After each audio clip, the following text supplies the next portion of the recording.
এই আগামী নির্বাচনে আমরা সকলে মিলে এই ভারত মাতাকে যদি রক্ষা করতে হয়, পশ্চিমবঙ্গকে রক্ষা করতে হয়। পশ্চিমবঙ্গ রক্ষা না হলে ভারতবর্ষ রক্ষা পাবে না। কারণ বাংলাদেশ থেকে অনুপ্রবেশকারীদেরকে ঢুকিয়ে গোটা ভারতবর্ষের যে ডেমোগ্রাফি, সেই ডেমোগ্রাফিকে পরিবর্তন করা। সেই জন্য এসআইআর নিয়ে এত বিরোধ। বলা হচ্ছে বাংলার সাথে নাকি বৈমানিক সুলভ আচরণ করা। মাননীয় মুখ্যমন্ত্রী, আমি আর কতদিন ধরে প্রশ্ন করছি, আপনি তো উত্তর দিতে পারছেন না। তৃণমূলের কোনো ছোট নেতা উত্তর দিলে বলবেন পশ্চিমবঙ্গে তো মাত্র আপনাদের জন্য মাত্র 58 লক্ষের মানুষের নাম বাদ করে গেছে, যারা মৃত ভোটার, যারা ডেড ভোটার বা যারা শিফটেড ভোটার। উত্তরবঙ্গে দেখুন বিজেপি শাসিত রাজ্য, সেখানে তো 2 কোটি মানুষের নাম বাদ করেছে। মৃত ভোটার হলে তারা বাদ করবে। এই জিজ্ঞাসা কি আছে, কেউ যদি মৃত হয় আর আপনি তাদের ভোট দেবেন,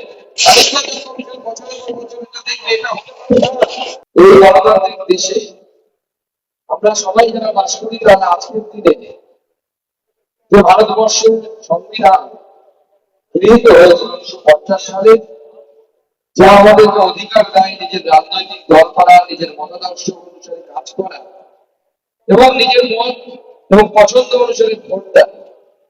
আজকে সেই দিন থেকে আমরা উদযাপন করতে যাব। সেই সময় আমাদের পাশে মন্ডল পাতুরিয়া, সেখানে আমরা যারা ভারত মাতা পুজো করতে উদ্যোগী হয়েছি, সেই পুজো মন্ডল ভারত মাতাকে জ্বালিয়ে দেওয়ার প্রচেষ্টা হয়েছে।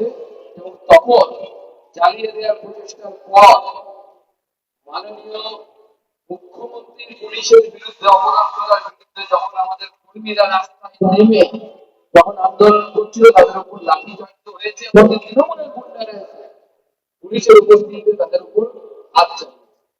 আমাদের একজন কর্মী নেতৃত্ব, তিনি হসপিটালে ভর্তি, এই জেলার বাসিন্দা, আমাদের ভক্ত বিশ্বাস, যে হসপিটালে ভর্তি। পুলিশ এখনো পর্যন্ত সেইভাবে কাউকে গ্রেফতার করে। এর কিছুদিন আগে আমাদের জেলা লিখতে গেছিল একজন কর্মী, তাকে মারা হয়েছে 4 জন। মন্ডল সভাপতি তাকে মারধর করেছে 4 জন, একজন গ্রেফতার হয়েছে, বাকি 3 জনকে আজকে গণতন্ত্রের উৎসব। আমি আপনাদেরকে আশ্বস্ত করতে চাই, ভারতীয় জনতা পার্টির হিসেবে যে প্রত্যেকটা মানের হিসেব কিন্তু আমরা করবো ভারতীয় জনতা পার্টি। সাংবাদিকরা প্রশ্ন করেছিলেন আমাকে যে একজনকে ধরেছে, বাচ্চাকে 3 জন না 4 জনকে ধরেছে। আমি বললাম, বলে যদি ভাগ্য ভালো থাকে তাহলে পুলিশ ধরবে, আর যদি ভাগ্য খারাপ হয় তাহলে বিজেপি আগামী। আমরা অনেক অত্যাচার সহ্য করেছি, অনেক বাড়িঘর করতে দেখেছি, এখন মণ্ডপ করতে দেখেছি, আমাদের দেয়ালের ইট থেকে গেছে। এবং দেয়ালের ইট থেকে গেছে এই জন্য যে পশ্চিমবঙ্গ আগামীতে পশ্চিমবঙ্গ থাকবে কি থাকবে না, সেইটা সিদ্ধান্ত হবে এই 2026-এর পর।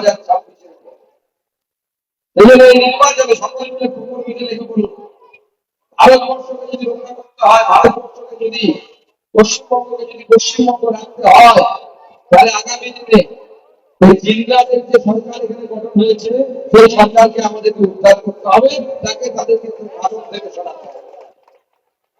এই পুলিশের পশ্চিমবঙ্গ পুলিশ নেই।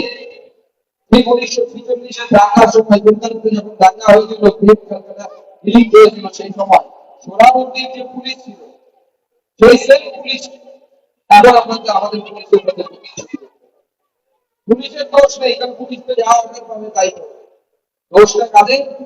দোষটা যারা পরিচালনা। মুখ্যমন্ত্রী বলেন যে কোনো ভুল দেয় তার লাঠি খাওয়া ভালো। আপনি লাঠি খাবেন, ঠিক খাবেন, কেউ মারা করেনি, আপনি লাঠি খান। আমরা লাঠি খাওয়ার জন্য আসবো, আমাদেরকে একটা লাঠি মারলে 10টা লাঠি। আপনারা জানেন সব যে দুই গাড়ির কথা আপনি বলছেন, আমি বলছি না, তাদের লাঠি খাওয়ার ইচ্ছে যদি হয়, আপনার মায়ের কাছে বসে থাকুন, প্রতিদিন লাঠি খাবেন। আমি গোটা রাজ্যে ঘুরে বেড়াচ্ছি আমাদের পার্টির নির্দেশে। আমি হলফ করে বলতে পারি, বাংলার মানুষ সিদ্ধান্ত নিয়ে নিয়েছে যে দেশ বিরোধী এই সরকারকে তার এক মুহূর্ত পশ্চিমবঙ্গের সিংহাসনে তারা রাখতে চায় না।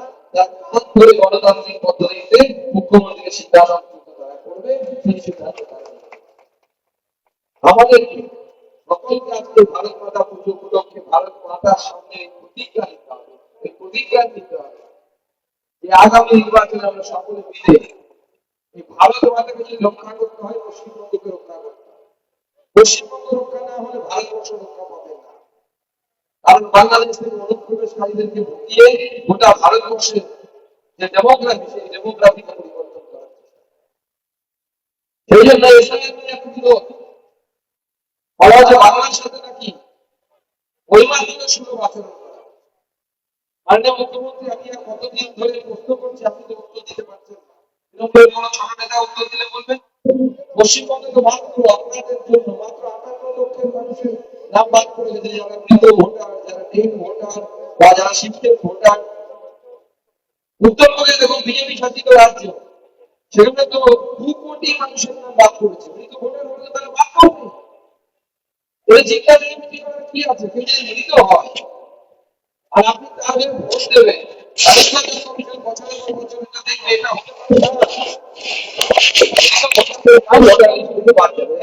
একজনের নাম যদি 2 জায়গায় থাকে, এক জায়গায় এক জায়গায় যদি এক বিধানসভা থেকে শিফট হয়ে অন্য বিধানসভায় চলে যায়, তার নাম যে তার ইচ্ছে অনুসারে যে কোনো একটি বিধানসভায় ওটাই স্যার।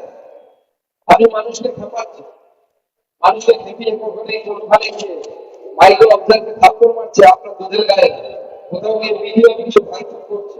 আমরা দেখলাম আরেকটা বিধায়ক সে গিয়ে ভিডিও অফিসে ভাঙচুরের নেতৃত্ব দিচ্ছে। কোন ছেলেটা যে পিএফআই এর মিটিং এ গিয়ে বসে, পপুলার ফ্রন্ট অফ ইন্ডিয়া, যাকে ভারত সরকার ব্যান করতে বাধ্য হয়েছে with the recommendation of the Kerala government. কেরলের বামপন্থী সরকারের রেকমেন্ডেশনের উপর ভিত্তি করে ভারত সরকার পিএফআই কে ব্যান করেছে।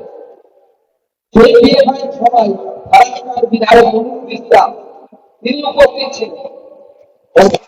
ভিডিও ফুটেজ বর্তমান মিথ্যে কথা বলার সুযোগ নেই। ওই পিএফআই যারা প্রকাশ্যে ঘোষণা করে যে ভারতবর্ষকে রাজনৈতিক করতে হবে, ভারতবর্ষকে ইসলামিক কান্ট্রিতে পরিণত করতে হবে, তাদের লোক অপচিত লোক। আর আজকে মাননীয় মুখ্যমন্ত্রী তার সেই বিধায়ককে তিনি পিএফআই এর সমর্থক, পিএফআই এর মঞ্চে বসে থাকে, তাকে সমর্থন করছে, তার পাশে দাঁড়াচ্ছে। আমাদের সরকার নরেন্দ্র মোদী সরকার তৈরি হতে দিক, এই সমস্ত দেশ বিরোধী বিধায়কের নাম ছেলের ভেতরে হবে, ছেলের বাইরে থাকবে না। মাননীয় মুখ্যমন্ত্রী বলে বিজেপি ধর্মের রাজনীতি করে। ধর্মের উপর পশ্চিমবঙ্গ তৈরি হয়েছিল, তখন তো আমরা ছিলাম না, আপনারাই ছিলেন, কংগ্রেস ছিল, বিজেপিকে হাতে খুঁজে পাওয়া যেত না। আর এই পশ্চিমবঙ্গ তৈরির জন্য আমাদের পূর্বপুরুষ ডক্টর শ্যামাপ্রসাদ মুখার্জি তার অবদান অনস্বীকার্য, তিনি লড়াই করেছেন।